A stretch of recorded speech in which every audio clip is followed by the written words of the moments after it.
So, Doc, ano ang findings natin? Bakit hindi matayo yung anak ko nung nakaraan araw? Neil, may nakita akong lesion sa vocal cords ng anak ko. Karaniwang nakikita ito sa mga seniors na sobra sa pagod. I think what Miguel needs right now is at least 6 months of rest. Or else, makatuluyang madamage ang singing voice. 6 months? Doc, hindi pwede 6 months. Maraming commitment ang anak ko. May world tour ang siklab. How can we resolve this, Doc? Baka naman pwedeng medication, therapy, treatment.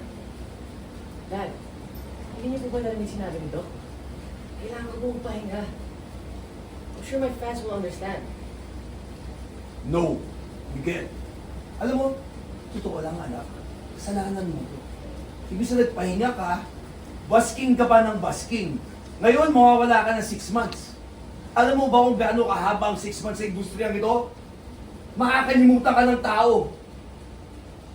Peak ngayon ng siklab. Tapos aalis ka. Hindi ka ba nag-iisip?